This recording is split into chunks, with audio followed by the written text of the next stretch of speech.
Enfin un moment pour vous.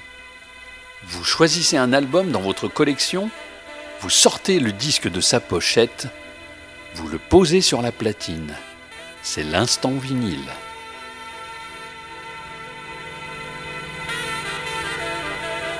Sur Blues Café Radio, avec Christian Biral.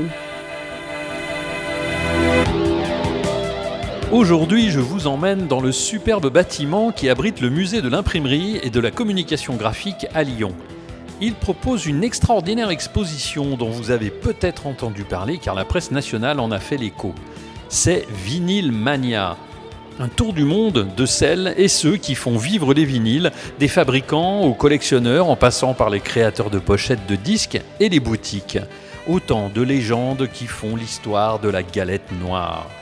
À la demande du musée, j'ai le grand honneur de contribuer à cette exposition pour une partie qui s'appelle « Portrait de Diggers » où on me présente comme un découvreur acharné de vinyles perdus. J'ai eu le plaisir d'animer sur place l'après-midi du Discard Day. Je vais vous faire partager mes rencontres avec quelques visiteurs et aussi avec Philippe Weiss du service des publics du musée. Bonjour, votre prénom c'est ? Anthony. C'est une amie qui m'a amené ici, qui m'a dit il y a une exposition et comme les musées étaient fermés depuis longtemps, on s'est dit c'est peut-être intéressant de venir.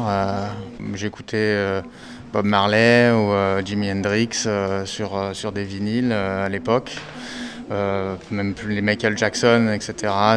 Je les ai toujours, soit des 45 tours, soit des 33 tours et ils doivent être quelque part. Pourquoi êtes-vous venu à cette expo ? Parce qu'on avait envie de faire un musée et on s'était dit que le DJ, ça fonctionne toujours. Donc les vinyles, c'est l'air de temps. All the priests, warriors and traitors, be still, but you live. I don't want to wait in vain for your love. I don't want to wait in vain for your love. I don't want to wait in vain for your love. From the very first time I placed my eyes on you, girl, my heart says follow through. But I know now that I'm way down on your line. But the waiting feel is fine. So don't treat me like a puppet on a string, 'cause I know how to do my thing. Don't talk to me as if you think I'm dumb. I wanna know when you're gonna come. See, I don't wanna wait in vain for your love. I don't wanna wait in vain for your love. I don't wanna wait in vain for your love. 'Cause it's summer is here, I'm still waiting there.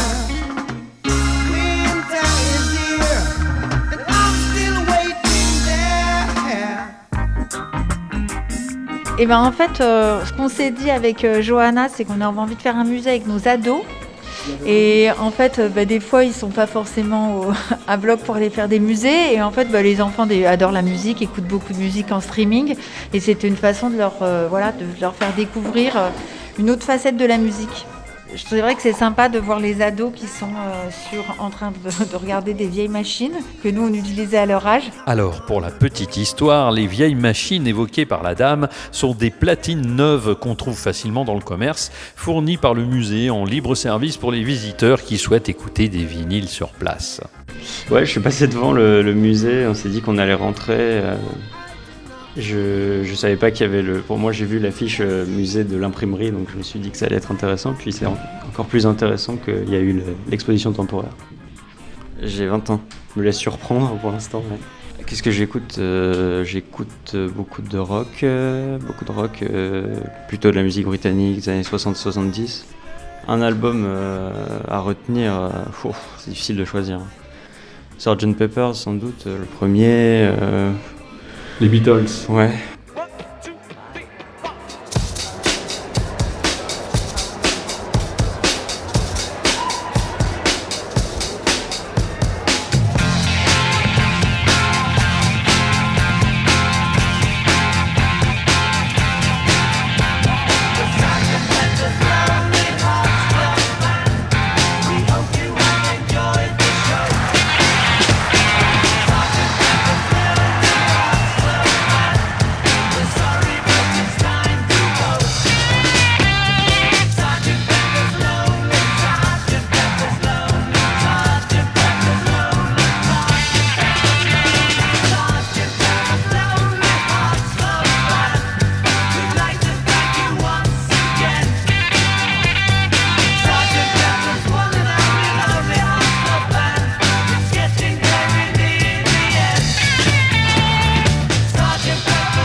Pourquoi êtes-vous venu à cette expo ?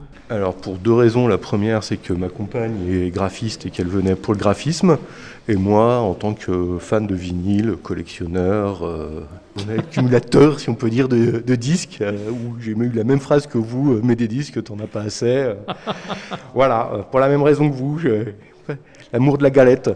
Est-ce qu'il y a un album auquel vous êtes particulièrement attaché ? On vous dit votre maison brûle, vous emmenez un disque. Ça, je crois que j'arriverai jamais à répondre à ces questions, quoi. Il y en a tellement. Moi, Vous avez le droit d'en dire plusieurs, allez. Il y aurait un maxi 45 tours qui est de Joe Strummer et Johnny Cash, Redemption Song, la reprise de Bob Marley, énorme, ouais. Que j'aime beaucoup, qui n'est pas du tout le genre de musique que j'écoute principalement. Après, il y aurait peut-être Sabotage de Black Sabbath, du Led Zepp aussi. Il y aurait plein de choses, quoi. C'est ceux qui me viennent à l'esprit, mais si j'étais face à mes bacs, il y en aurait. Je crois que j'arriverais pas à dire toi tu pars et toi tu restes.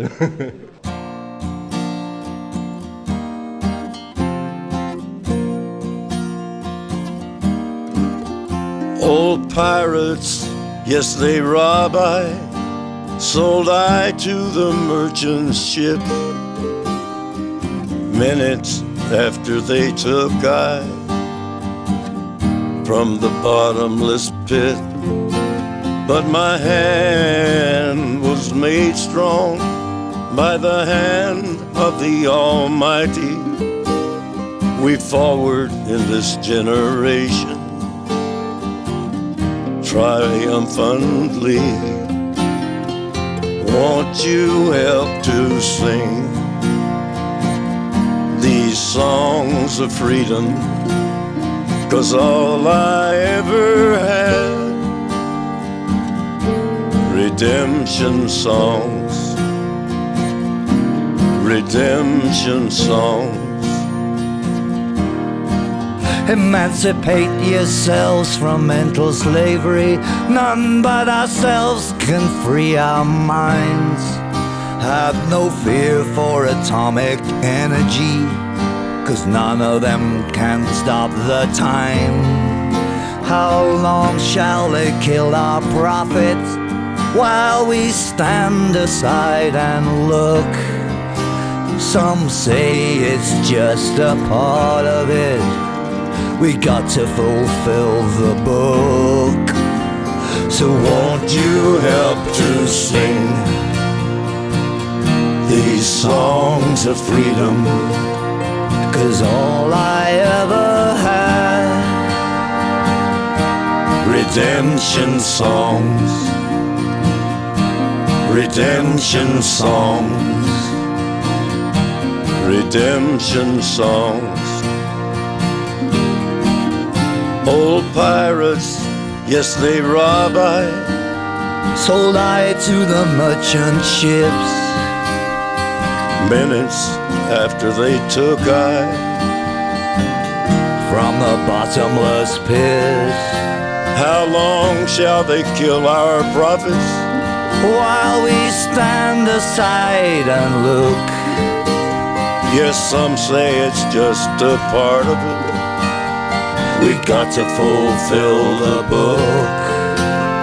So won't you help to sing these songs of freedom? 'Cause all I ever had, redemption songs. All I ever had, redemption songs. These songs of freedom, songs of freedom.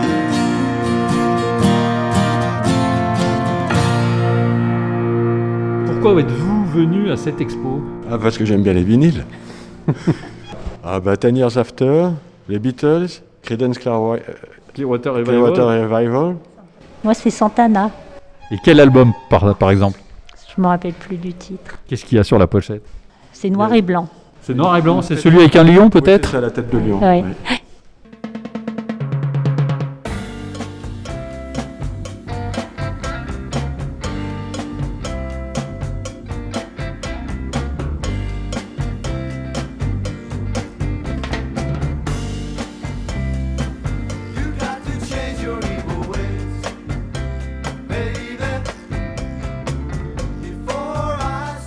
Je viens régulièrement à toutes les expositions du musée, de l'imprimerie. Je les trouve toutes passionnantes. Alors, quel que soit le thème, j'y vais peut-être les yeux fermés. Les yeux fermés, vraiment, alors qu'il y a tant de merveilles à voir au musée. Nous allons écouter maintenant quelques visiteurs qui nous parlent de leur intérêt pour le graphisme des pochettes. Pourquoi êtes-vous venu à cette expo ? Par simple curiosité, j'avais envie d'en savoir plus sur le processus de création, puis aussi les illustrations liées au vinyle m'intéressent énormément. J'apprécie particulièrement les musiques de films adaptées en vinyle, la musique du professionnel avec Belmondo. Ennio Morricone. Oui, voilà, c'est ça. Celui-là, il me plaît beaucoup. Et puis sinon, j'essaye de trouver des musiques de films en général, voilà. Et aussi pour les illustrations, hein, quand on choisit un vinyle, c'est aussi pour l'illustration, on est appâté par... Pour sa pochette, ouais. Voilà, par le premier regard qu'on a dessus. Alors je suis venu particulièrement pour regarder les pochettes du disque. C'est un intérêt pour le graphisme. Si on parle des pochettes, moi j'aime bien le travail de Good sur les pochettes de Grace Jones, notamment. D'accord. Ah oui, années 80 donc. Années 80, pour le coup, oui.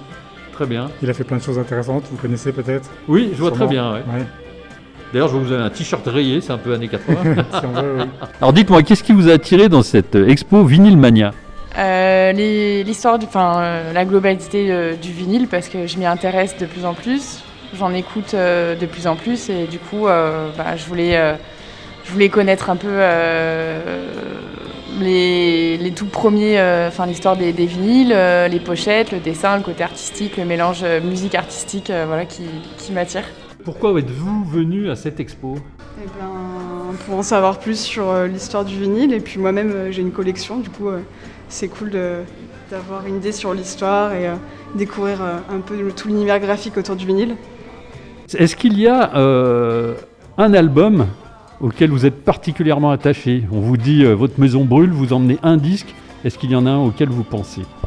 Oui, Donna Summer A Love Trilogy, un collector un peu de ma collection que j'adore écouter. J'adore regarder les pochettes en fait, je trouve ça fascinant ce qui se faisait avant et ce qui se fait maintenant aussi. Et j'aime bien, c'est des choses parfois décalées ou très rétro, avec des univers photographiques ou illustrations. Je trouve ça génial en fait, ça inspire beaucoup. Et venez voir cette expo qui est vraiment superbe, je vous la conseille.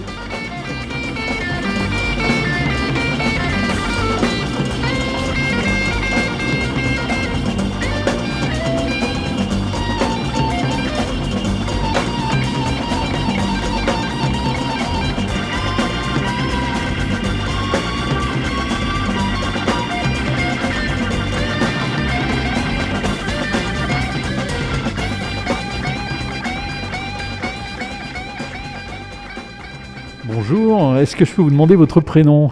Jérôme. Pourquoi êtes-vous venu à cette expo ? Parce qu'on s'intéresse au vinyle et on écoute aussi des vinyles. Et là, en ce moment, qu'est-ce qui vous plaît, par exemple ? Johnny Lee Hooker. Ah, Johnny Hooker ? Ouais. Vous vous souvenez de l'album, non, peut-être ?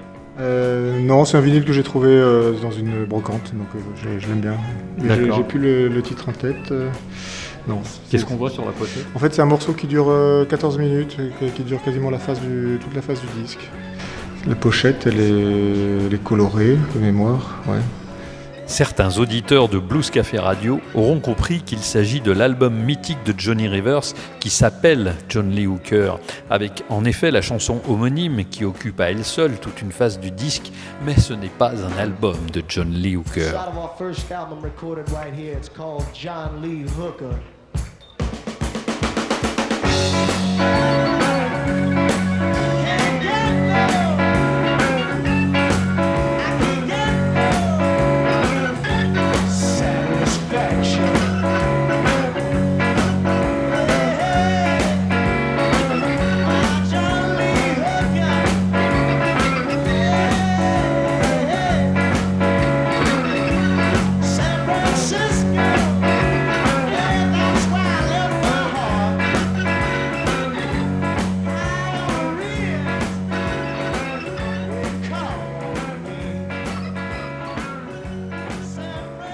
Maintenant, écoutons les visiteurs de Vinyl Mania nous parler de streaming et de vinyle. Exactement, je pense qu'il va falloir que j'y revienne.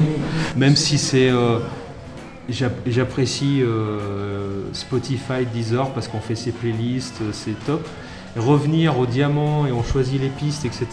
Je sais pas si je suis prêt. Mais pourquoi pas. J'ai pas l'oreille assez mélomane, mais il paraît qu'on distingue une différence entre la musique analogique du vinyle et la musique digitale, numérique du MP3. Voilà, mais je suis prêt à réessayer en tout cas. J'ai une grande playlist Spotify et je me dis à tout moment je peux la perdre et du coup c'est vrai qu'à l'époque par exemple moi je sais ce qu'il écoutait mon père parce qu'il avait plein de disques. Mais moi aujourd'hui est-ce que mon fils il se rappellera de ce que j'écoutais grâce à ma playlist Spotify? Il va peut-être pas s'en souvenir. Peut-être que dans je sais pas les serveurs Spotify ils vont tenir combien de temps, mais je pense pas qu'ils durent 200 ans quoi, alors qu'un vinyle on est sûr qu'on pourra le retrouver plus tard. Puis même, je crois que c'était important d'avoir une matérialité, c'est-à-dire de l'avoir dans les mains, de regarder les pochettes qui étaient souvent faites à la main aussi. Il y avait un peu la patte graphique de l'artiste, de ce qu'il voulait réellement. Et du coup, cette matérialité-là, on l'a un peu perdue et je trouvais ça intéressant de la retrouver, on va dire. Et puis en plus, vraiment un vinyle, là quand un album sort sur Spotify ou Deezer, c'est juste, on voit juste le petit carré de la pochette et puis sans plus. Alors qu'un vinyle, il y a quand même plusieurs pages, on peut l'ouvrir, il y a des textes à droite à gauche, il y a des trucs à l'intérieur, des fois il y en a ils sont plus spécialisés que d'autres. Et le vinyle aussi, le vinyle en lui-même il peut être tout noir mais aussi d'autres couleurs. Alors que pareil sur Spotify il n'y a rien quoi, il y a juste lecture aléatoire. À la base j'étais jamais venu au musée de l'imprimerie. Et puis voilà, en passant devant, on avait vu qu'en plus il y avait cette expo temporaire, donc on s'est dit qu'on allait tenter le coup, on va dire ça comme ça. Après voilà, j'avais quelques albums cultes que je voulais vraiment trouver, notamment de Led Zeppelin par exemple, ou Hank. Enfin, voilà, des albums qui m'ont marqué, j'avais envie d'en garder une trace et que ça soit pas juste sur mon portable ou sur un site de streaming, histoire d'en faire un vrai objet.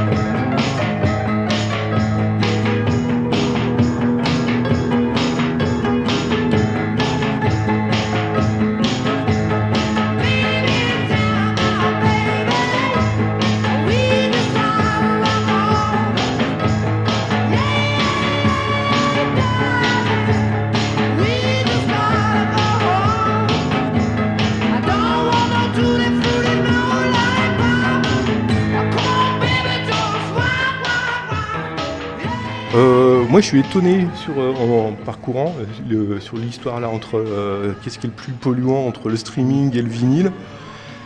J'étais toujours persuadé en me disant on achète du vinyle, on achète du physique, ça traverse les âges, et donc je me sentais plus on va dire, le bon quand je pensais pas que toutes les matières étaient polluantes et que le streaming aussi, qui n'ait pas encore eu la possibilité de dire qui est le gentil, qui est le méchant là-dedans.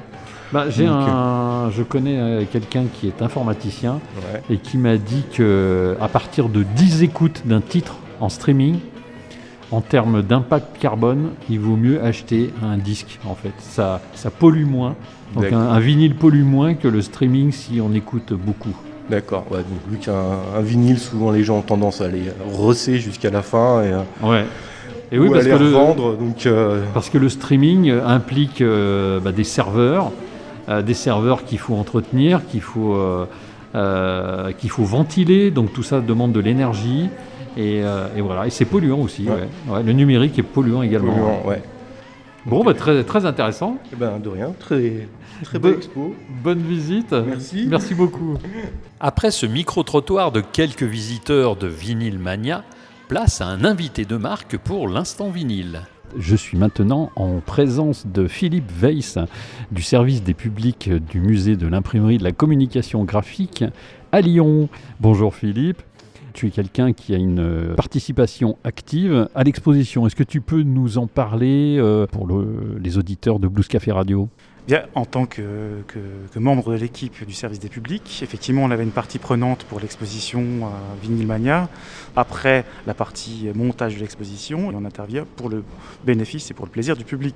Et donc, on a organisé un certain nombre d'événements qui ont trait à la mise en valeur de l'exposition. C'était ça surtout notre travail. Je rajouterais aussi le fait, pendant le confinement, qu'on a aussi intervenu hors les murs, comme on dit, dans le milieu hors les murs, c'est-à-dire qu'on a intervenu dans les écoles, dans les centres culturels, sociaux, pour faire vivre l'exposition en dehors du musée, au contact des jeunes publics, au contact de publics variés.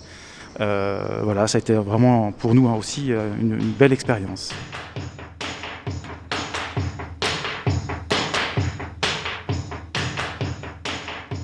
Alors maintenant, ton recul à environ un mois de la fin de cette exposition. Je pense qu'elle aura marqué parce qu'en fait, il existe des expositions sur les pochettes de vinyle et qui ont un côté un petit peu nostalgique, surtout sur la partie illustrative des vinyles, alors que là, ça a vraiment touché à tous les segments de ce que c'est qu'un vinyle. Les retours des visiteurs? Alors, en général, ils sont très ravis. Enfin, et d'ailleurs, ils nous l'expriment plus que d'habitude. En cette période de confinement, post-confinement, déconfinement, les gens sont ravis de venir. Et quand ils nous l'expriment. Et c'est ça qui est très satisfaisant pour nous.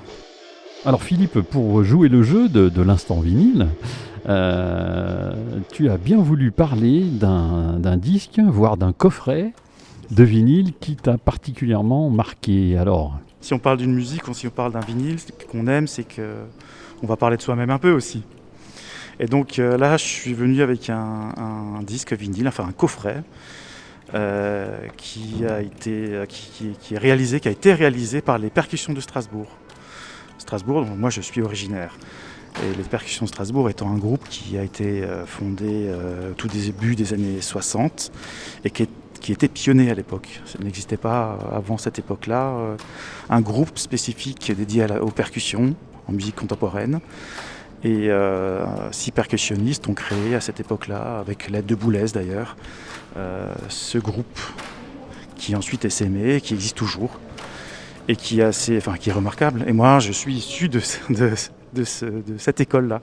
Depuis à l'âge de 6 ans, j'ai commencé à suivre une méthode qu'ils avaient créée qui s'appelle Percustra. Et là, l'idée, c'était pour des jeunes, des tout jeunes, d'évoluer dans énorme instrumentarium là, des percussions et de travailler le rapport entre le son, le corps, la musique, l'intensité, voilà. Et donc c'est une école qui existe toujours aussi, Percustra.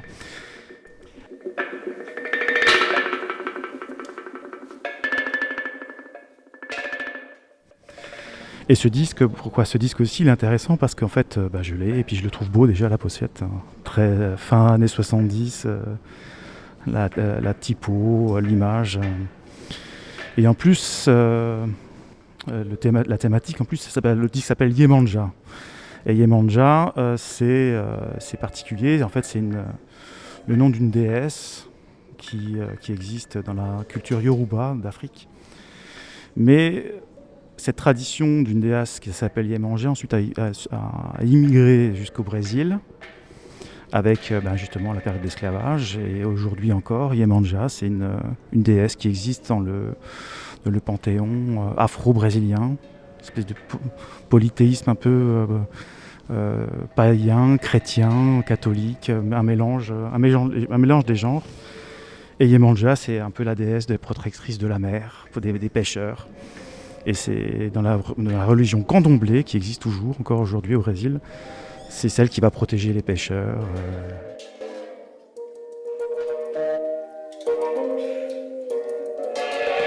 Maintenant, tu vas me dire si je me trompe, mais il me semble que quand j'entends Percussions de Strasbourg, Boulez, ça me fait penser aux expérimentations de Pink Floyd dans les années 70. Oui, les percussions, à l'époque, les percussions avaient beaucoup d'importance aussi. Et surtout dans les années 70, il y avait vraiment un dialogue assez fécond entre la musique contemporaine et la musique pop-rock. On pense aussi à Zappa, Frank Zappa. Il y a eu toute une espèce d'âge d'or. Donc il y a toute une période assez créatrice, assez incroyable, où il y avait vraiment puis je pense aussi à Magma. Et vraiment des moments où la musique contemporaine était très, très liée. Je pense qu'aujourd'hui encore aussi.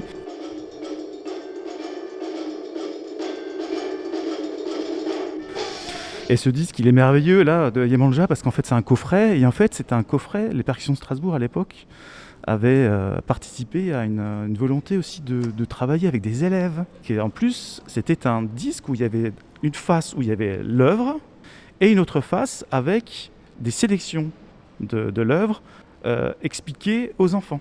Vous avez à l'intérieur du coffret des diapositives et vous avez même aussi, qui est très lié à la notation de la musique contemporaine, vous avez même des planches où vous avez, pour les enfants, une explication et les enfants sont invités à reproduire ce qui est montré, illustré sur chaque planche. Voilà, donc une véritable œuvre multimédia, difficilement reproductible en virtuel, voilà, sur le web, enfin sur les plateformes qu'on connaît aujourd'hui de streaming. Ah oui, alors j'ai fait ma petite recherche, c'est vrai que une œuvre rare, mais elle n'est pas sur les plateformes. J'ai fait ma recherche. On peut acheter le coffret, il faut l'avoir et l'écouter sur une bonne platine vinyle, et voilà. Merci beaucoup Philippe Weiss. Merci à vous. Encore félicitations pour cette expo et puis à très bientôt. À bientôt, merci encore.